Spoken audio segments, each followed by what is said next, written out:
hemos hablado sobre la histología, la anatomía, ahora nos toca hablar sobre fisiología, ciclo menstrual. Y entonces, ¿cómo definimos ciclo menstrual? ¿Cuántas fases tiene el ciclo menstrual? Hay mucha discusión, como estábamos hablando con las compañeras en la práctica.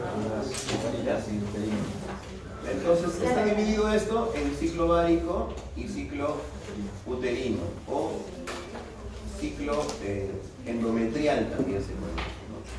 Entonces hay varias denominaciones: ciclo endometrial, uterino, ciclo ovárico, que es específico para esta parte, y a todo este conjunto se lo conoce como ciclo menstrual. En este libro lo han considerado ciclo menstrual como sinónimo de ciclo uterino, porque más o menos siguen esa composición en 3 fases del ciclo menstrual. 1, 2, 3. La ovulación no es considerado como fase, pero también es mencionado en algunos libros para hacer de esto 4 fases del ciclo menstrual. Y ahora, ¿qué hacemos? ¿A dónde nos vamos? Si ustedes buscan en el internet, por ejemplo,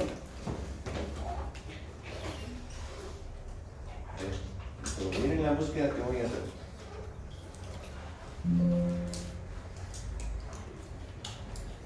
Aquí voy a poner ciclo menstrual, 5 fases, es un poco exageradito. Fases es salud.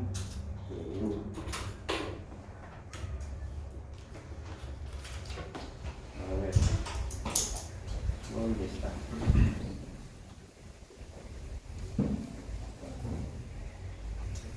Tiene que estar separado. Ahora sí. Miren, repositorio de salud gov.p, ciclo menstrual, 5 fases. Es que ellos le están agregando la ovulación como una fase, y además le agregan otra parte, la preovulatoria, que es esta de aquí, un espacio preovulatorio. O sea, combinan ciclo ovulatorio con ciclo uterino y agregan la ovulación como una fase. En total, 5 fases. Ahora miren, voy a cambiar la búsqueda. Ciclo menstrual.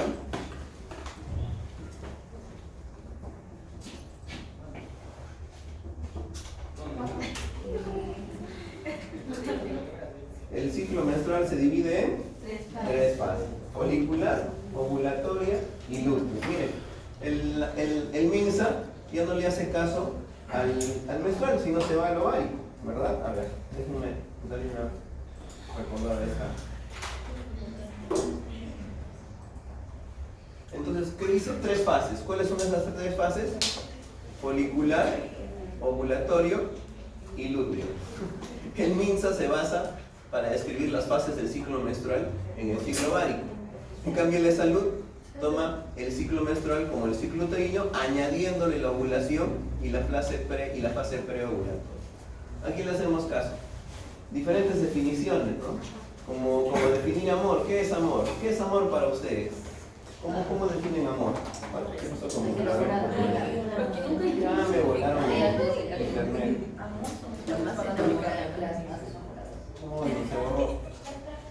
¿Cómo definen amor? Mariana, ¿qué es para ti amor? ¿Cómo?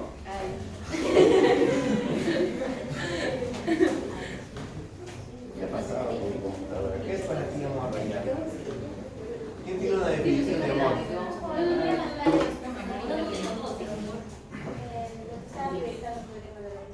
Sí, pues no sé qué pasaba. ¿Se ha ido la luz? No, está luz. Creo que se ha apagado la computadora porque me apoyé en este botón rojo. ¿La presión? No quieres cambiar. ¿Cuál es la definición de amor?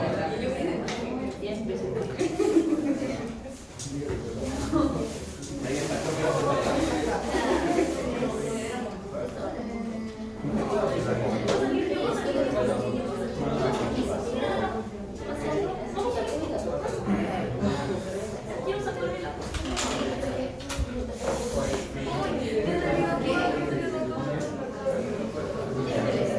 Sí, se apagó la máquina.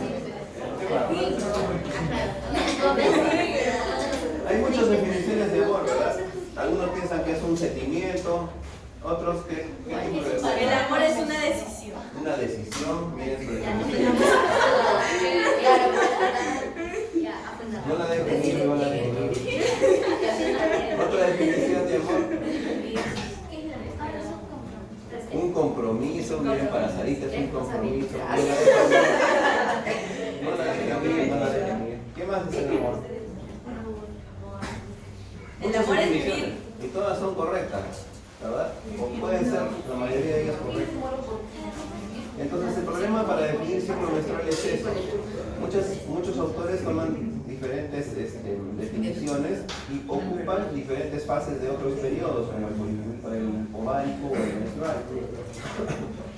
Entonces, eso es un poquito difícil la definición. ¿Qué cosa vamos a hacer entonces? Amigos, cuando estén llevando embarazo en unos días más, o estén llevando patología ginecológica en unas semanas más en el octavo o noveno ciclo, o cuando vayan a hacer las preparaciones para el examen de ENAM, entonces hay que preguntar cómo considera el docente la división de ciclos del ciclo menstrual. Ustedes dejan de entender. Como ustedes ven, hay muchas definiciones, ¿ya? El MINSA lo conceptúa en 3 fases: fase folicular, fase ovulatoria, fase lútea, haciendo alusión al ciclo ovárico. El ESALUD lo conceptúa como 5 fases: preovulatorio, preovulatorio, ovulatorio, menstrual, posovulatorio y lúteo, ¿no? Lúteo, claro. Entonces, de tal forma que tenemos que tener cuidado en esa definición, por favor. ¿Ya? Entonces, y si no, cuando nos pregunten fases del ciclo menstrual, ¿cuáles estás considerando? ¿3 o 4? 3 o 4. Estás considerando fase menstrual, fase preovulatoria y fase posovulatoria más ovulación, porque ovulación no es una fase en sí misma. Ovulación ocurre apenas en un momento, ¿verdad? Pero no puede ocurrir más. Entonces no se considera esto una fase. ¿Estás considerando ovulación como una fase? Sí. Entonces ahí te puedo decir que son 4 fases. Si no, solamente describo 3 fases, haciendo utilización del ciclo uterino o el ciclo menstrual. Entonces podría interpretarse como 3 fases, 4 fases o 5 fases. Correcto. Porque miren, estamos viendo en el enlace que es del repositorio de salud, ellos consideran hasta 5, ¿no? Porque están utilizando una combinación de ambas, de ciclo ovárico y de ciclo uterino. Entonces hay que aclarar ese asunto, ¿ya? Donde vayan ustedes a responder la pregunta. En fin, entonces comencemos por aquí. El ciclo ovárico está influido sobre todo por la hormona liberadora de gonadotrofinas, ¿verdad? Del hipotálamo. El núcleo arqueado o núcleo arcuato es el que tiene estas neuronas que van produciendo esta hormona liberadora de gonadotrofinas, que vienen a dar su señal hacia la adenohipófisis, ¿verdad? Para que esta a su vez produzca hormona folículo estimulante y hormona luteinizante. Folículo estimulante, ya rápidamente su nombre nos habla de una selección de estos folículos para su maduración. Y la luteinizante ya nos habla de que está a cargo del cuerpo lúteo o de dirigir el trabajo del cuerpo lúteo en adelante. ¿Está bien? Entonces, eso es lo que tenemos que tener en cuenta cuando comenzamos a describir el ciclo ovárico para luego relacionarlo con esto. Sucede que al nacer, una niña ya tiene todos sus ovocitos en un estado de maduración de profase, ¿verdad? De la meiosis 1. Entonces, esta niña ya no sufre una transformación desde ovogonios hasta ovocito primario. Ya nace con ovocitos primarios. ¿Aproximadamente cuántos? 400.000 ovocitos primarios, ¿verdad? Que son todo su arsenal o todo su almacén de óvulos. Si calculamos que va a menstruar aproximadamente desde 14 años hasta 50 años, ¿cuánto es esto? 36. 36 por 12, calculemos que vamos a 28, un ciclo de 30 días. 36 por 12, ¿cuánto sale? Ayúdenme por favor los matemáticos. Ustedes que han dado examen. Yo le dije, no, ya fue.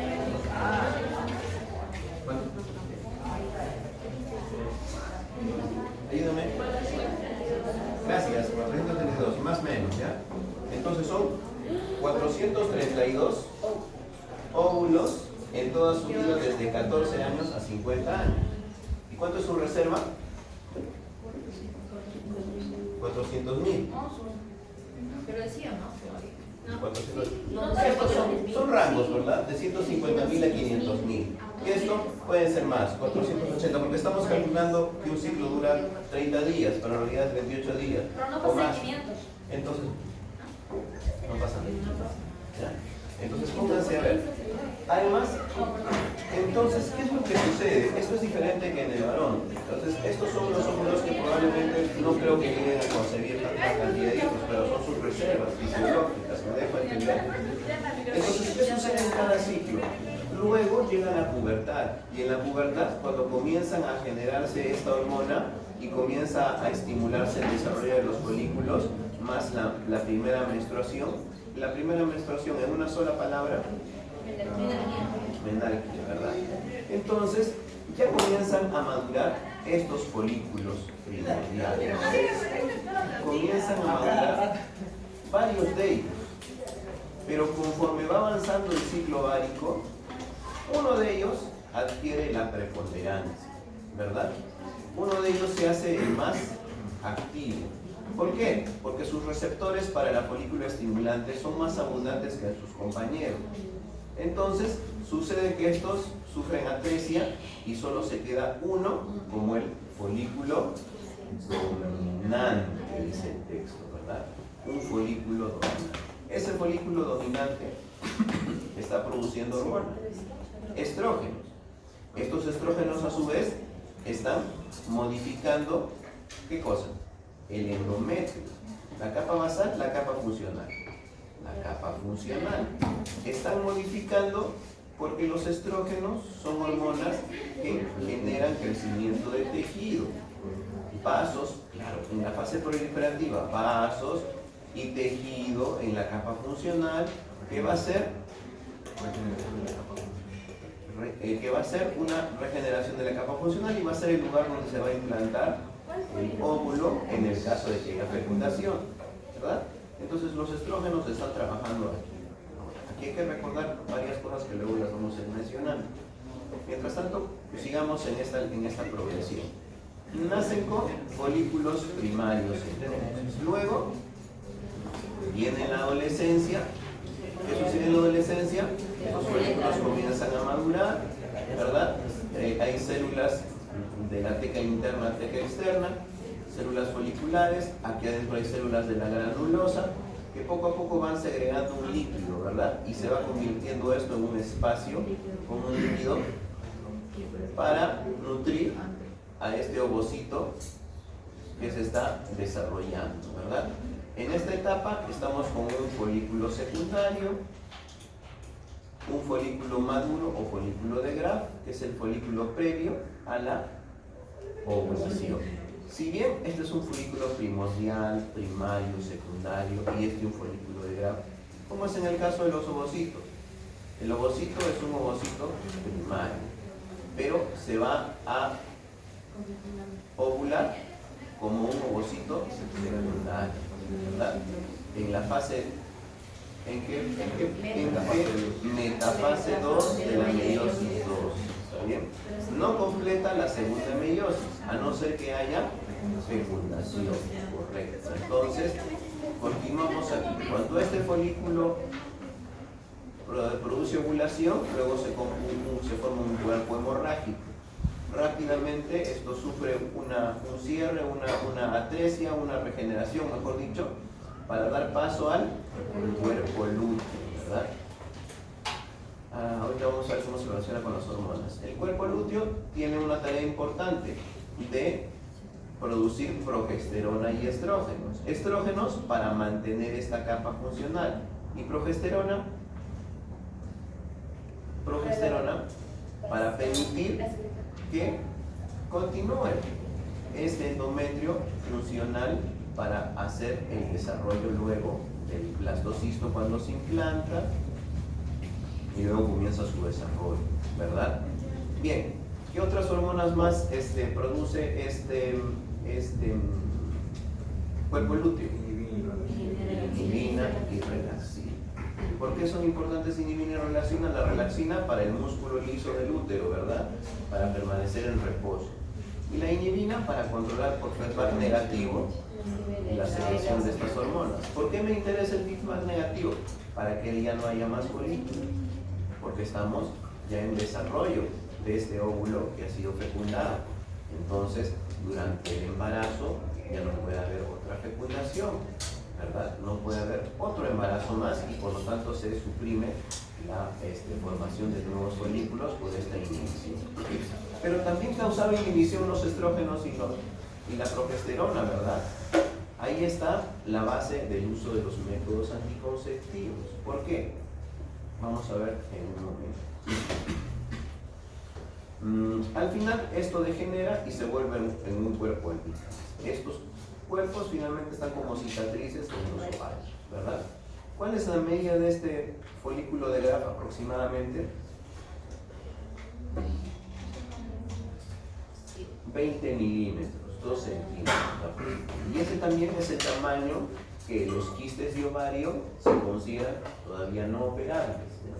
Mejor dicho, se consideran por tratamiento conservador. Cuando es superior a los 2 centímetros, entonces ya pues consideran hacer una cirugía o una cosa así para sacar esos quistes de ovario. Porque esto más o menos se compara el tamaño de un folículo, ¿verdad? Listo. Entonces, descrita esta primera parte, la influencia de estas hormonas que ahorita las vamos a recordar cuando veamos la tabla de las hormonas. En el ciclo menstrual comienza con el primer día de la menstruación. Ahora, aquí hay que tener un dato muy importante.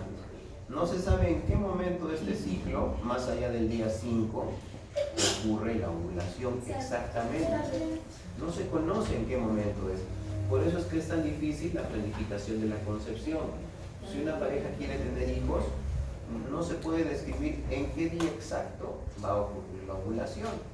Se cree que cuando estamos más cerca del alrededor del día 14, 3 a 5 días antes, podrían iniciarse las relaciones sexuales para que esa pareja pueda concebir un bebé, ¿verdad? Pero esta es la fase más irregular que ocasiona la extensión o el acortamiento de los ciclos menstruales, porque no sabemos en qué momento va a ocurrir la ovulación. Pero esta fase, a partir del día 14, mejor dicho, a partir de la ovulación, sí o sí, dura 2 semanas más. ¿Por qué?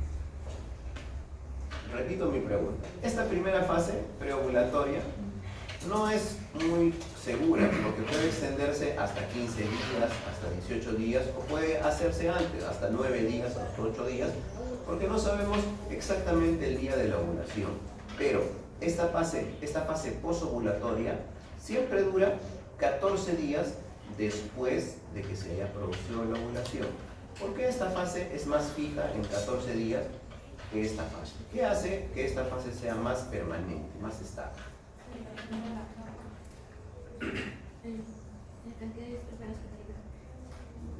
Más o menos. Continúa pensando en tu respuesta. Correcto, están en buen camino. ¿Y de quién depende ese estrógeno y esa progesterona? En este caso no, depende de Cuerpo lúteo. cuerpo lúteo, porque el cuerpo lúteo va a durar 2 semanas. Pero el cuerpo lúteo se degenera cuando... Correcto, de la LH, por eso de manera indirecta la LH, pero permanece el cuerpo lúteo. ¿Sí? El cuerpo lúteo es el que va a durar 2 semanas, porque la LH va a seguir secretando. Pero ¿quién dura más? Solamente el cuerpo lúteo, que ya recibe este tiempo de vida y a los 14 días o a las 2 semanas degenera.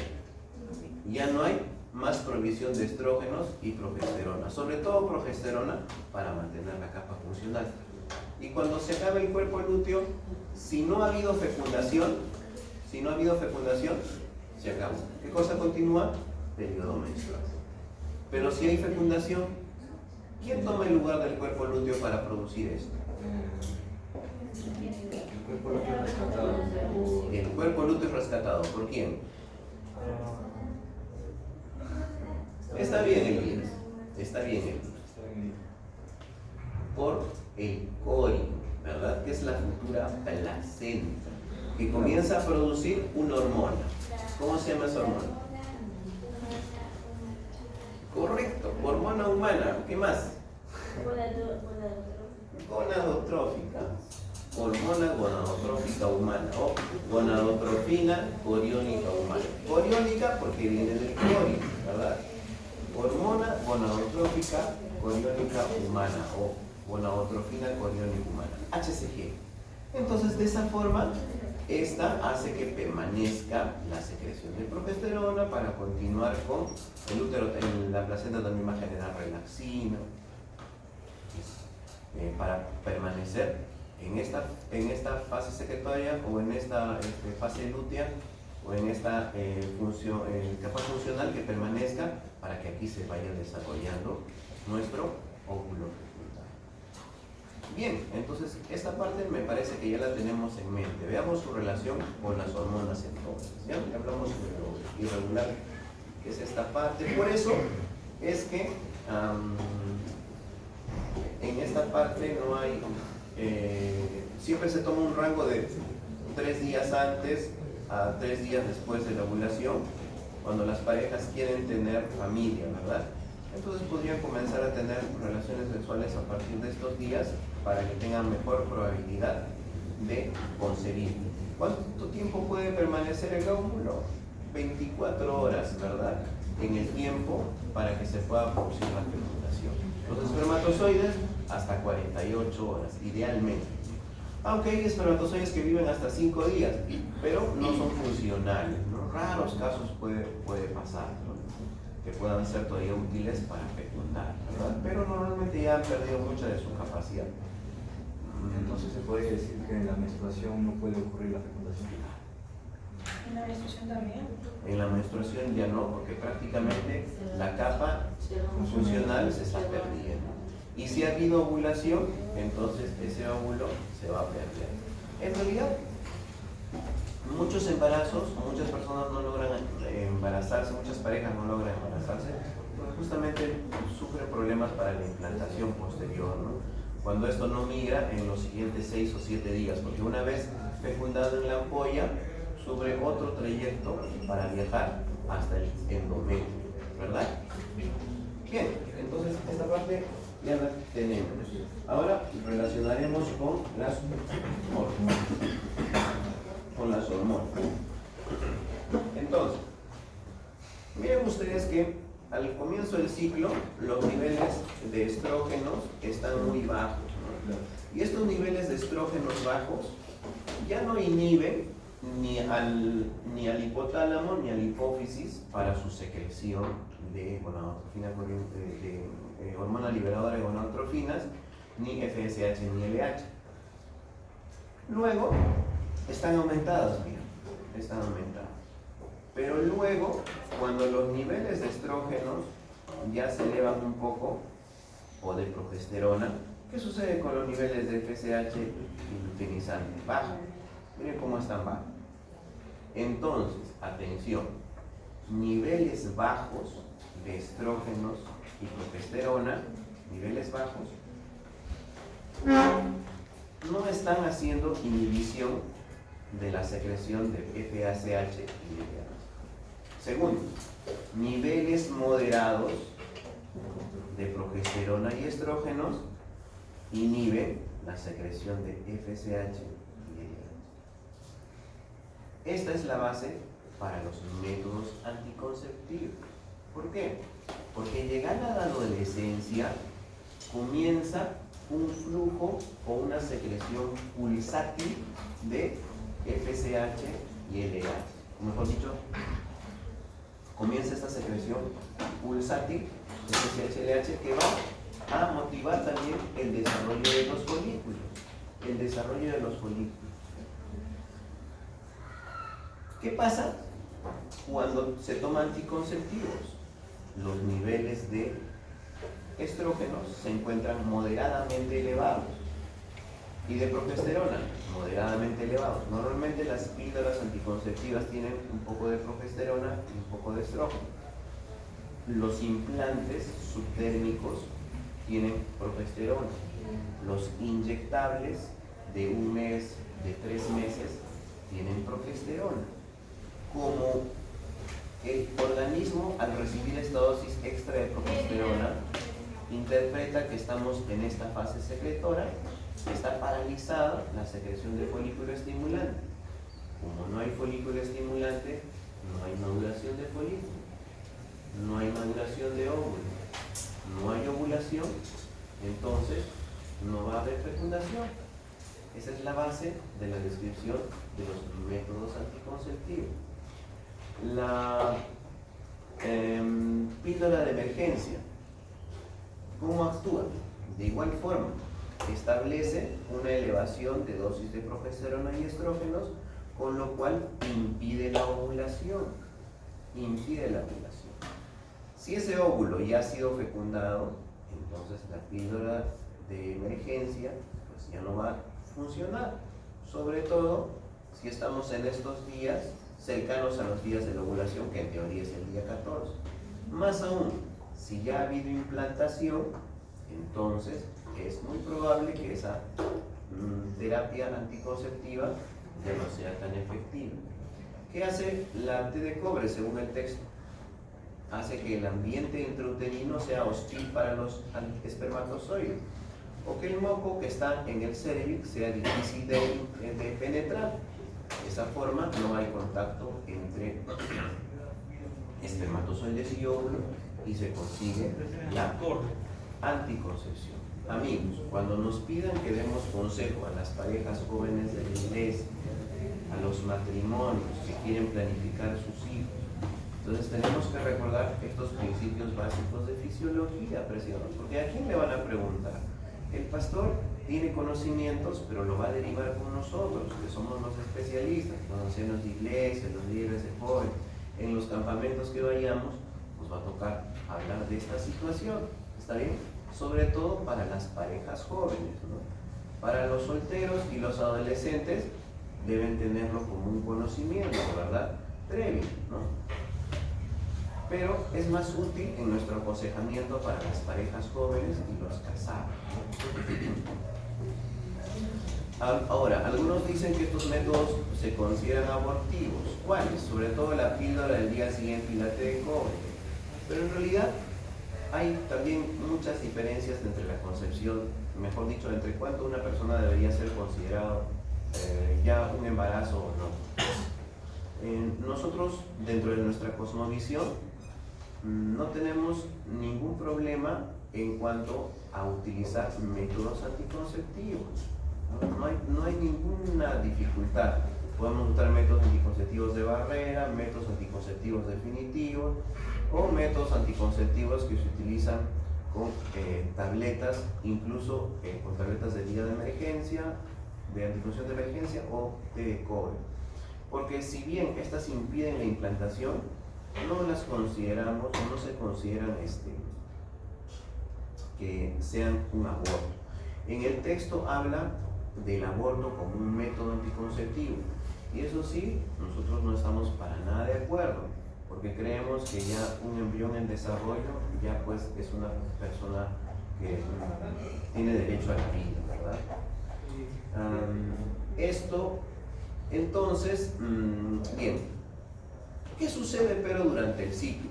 Si bien hay una inhibición de la FSH y la LH, no hay una inhibición de esto. ¿Qué era esto? Muy bien, este es el folículo y esto es las células de la granulosa. ¿Qué producen las células de la granulosa? Estrógeno. Por más entonces que haya una inhibición para que se produzca FSH o LH, estas células siguen produciendo estrógenos y van a ocasionar este pico de estrógenos. Este pico de estrógenos ocasiona a su vez este pico de hormona luteinizante. Un feedback positivo. ¿A qué se refiere un feedback positivo? Una retroalimentación que favorece otro proceso. Este aumento favorece este proceso. Este aumento moderado disminuía esto. ¿Cómo se conoce eso? Feedback negativo. Feedback negativo. En un momento lo vamos a revisar. feedback positivo para luteinizante, pero en cantidades moderadas, feedback negativo para luteinizante y para folículo estimulante. ¿Me dejo entender? Feedback negativo con niveles moderados de luteinizante, de estrógenos y progesterona, la base de la anticoncepción, ¿verdad? Feedback positivo porque hay un aumento de estrógenos que eso va a producir el pico de luteinizante. ¿Y para qué necesitamos el pico de luteinizante? Para la ovulación y la activación del cuerpo lúteo, de donde viene luteinizante. ¿Me dejo entender? Listo. Luego de ahí, en todo el periodo del embarazo, o mejor dicho, en la siguiente fase posovulatoria, está elevada la progesterona y los estrógenos hasta que nuestro cuerpo lúteo desaparece, baja el nivel de progesterona y estrógeno y otra vez vuelve a subir FSH y LH para producir la maduración de un nuevo folículo, con lo que entramos otra vez al día 1 del ciclo menstrual y se vuelve a repetir el ciclo Doctor, una pregunta. Dos. Claro. ¿Qué hace que el cuerpo lúteo siga por esos 14 días? Porque ahí se ve que la progesterona sube, pero no hay como que una hormona gonatópica que se mantenga. Ya, claro que sí. Recuérdense que el cuerpo lúteo ha quedado con ¿qué? Ha quedado con células, después de volverse un cuerpo hemorrágico, todas estas células, porque en lo que en realidad, ¿qué cosa se ha ovulado? Se ha ovulado, solo el ovocito secundario se ha ovulado. Entonces, toda esta estructura que tiene células granulosas, células de la teca interna y de la teca externa, todas están allí. Entonces, esas, después de volverse ese cuerpo hemorrágico, se convierte en cuerpo lúteo. Y en esa situación de cuerpo lúteo es la que está segregando las hormonas todavía. Entonces no es dependiente de algo, sino de su misma estructura que le permite seguir produciendo esas hormonas. Acá necesitamos hacer otra cosa. Esto ve bien. Ya. Iremos moviendo el gráfico. ¿Ya? A ver. Vayamos a describir esto. Vamos a reducirlo un poquitín. Ya está. Ahora sí creo que se ve mejor. Entonces, aquí relacionamos las hormonas con el ciclo, ¿ya?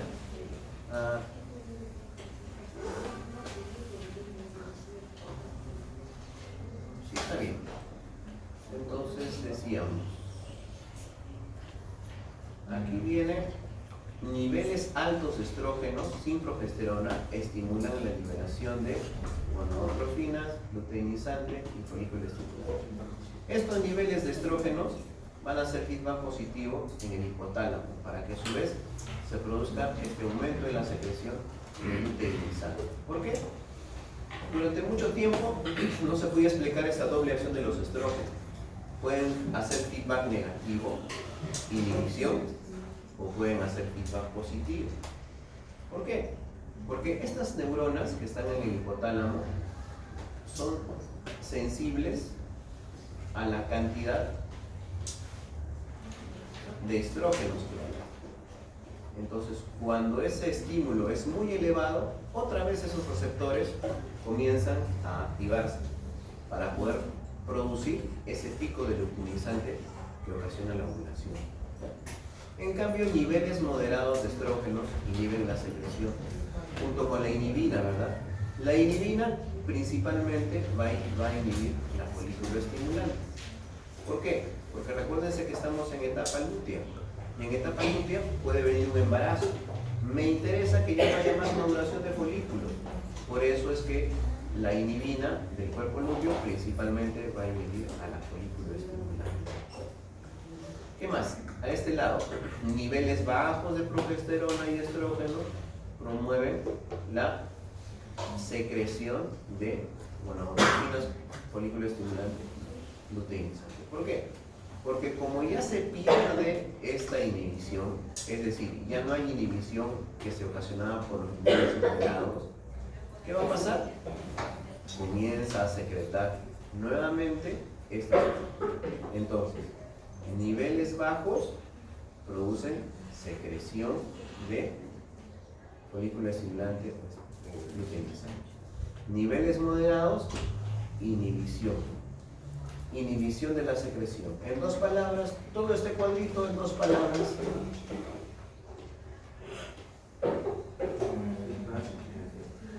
Feedback. Y este cuadrito en dos palabras.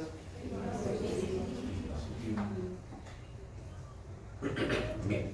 Entonces, mientras tanto, aquí se dan el crecimiento de los folículos, etcétera, ¿verdad? Secreción creciente de estrógenos inhibina de parte celular de la granulosa. Secreción aumentada de progesterona y estrógenos a partir de las células del cuerpo lúteo, ya lo vimos. Secreción aumentada de inhibina por parte de las células del cuerpo lúteo, que a su vez causan inhibición en dos niveles. Los estrógenos a nivel de hipófisis y nivel de hipotálamo. La inhibina a nivel de la FSH. Ausencia de secreción de progesterona y estrógenos. Para el cuerpo albícano, formación del cuerpo albícano, ya estamos terminando el ciclo. En el caso que haya habido un embarazo o no, ya depende de cómo continúa eso en el ovario, ¿verdad? No. Aquí hay una tabla con los valores de referencia general en la fase folicular, en la preovulatoria y en la ovulatoria. Porque saben que los libros normalmente no dan esos valores. Si ustedes revisan los libros, no los dan. Entonces más o menos coincide con estas diferentes etapas de las hormonas, con los niveles hormonales que tenemos mencionados en la última tabla, que es la última diapositiva. Esta es otra tabla de cómo se producen los estrógenos en los ovarios. Los ovarios pueden producir tanto en estrógenos, pueden producir tanto testosterona principalmente, ¿verdad? Pero por la presencia de la aromatasa que no tienen los varones, eso se convierte en estradiol, ¿verdad? Es la principal, el principal estrógeno, aparte de la estrona y otro más que el estriol, ¿verdad? Que están mencionados también en el texto. Esta imagen es de otro libro, ustedes saben que la referencia está aquí de página, etc. No es necesario que se lo aprendan todo, pero lo he puesto aquí porque tienen que conocer esta enzima de hecho. Esto es importante para ver la transformación de la testosterona. Esa testosterona también hay en la mujer, hay estrógenos también en el hombre, pero con una tasa muy bajísima, ¿verdad? Muy bajísima. Esta testosterona es la que produce el líbido en las mujeres, ¿verdad? Entonces tiene que estar presente. ¿Por qué? Ya lo vamos a ver en la siguiente clase cuando hablemos de fisiología sexual, ¿ya? Entonces es importante también, pero no se queda todo en testosterona, sino que se convierte luego en el estrógeno más importante. Y otro dato que tenemos que aprender de esto, en el examen oral creo que sí hay una pregunta de esto. Todo comienza con el colesterol, por eso es que las dietas bajas en colesterol pueden perjudicar la fecundación, mejor dicho, la generación de óvulos o la maduración de los folículos. Entonces las personas que están con extremadamente bajas de peso tienen problemas para la fertilidad. ¿Quiénes más? Deportistas o atletas que hacen ejercicio muy intenso generan un estado de estrés. Ese estrés que contiene cortisol también puede disminuir la capacidad del organismo para estar fértil, ¿verdad? A partir del colesterol, entonces, es que esta estructura del colesterol es repetida en las diferentes fases de la transformación del colesterol y en sus siguientes pasos para llegar a formarse estrógenos. Entonces, esta imagen está puesta para saber desde dónde vienen los estrógenos con las vías principales. Esto de que es una repetición que ya hemos visto, no es necesario más añadirlo. Entonces, hasta aquí es el examen, estas 3 diapositivas, más las páginas del libro que ya están indicadas en el grupo, ¿sí? Y con eso estaríamos apreciados viéndonos el día miércoles.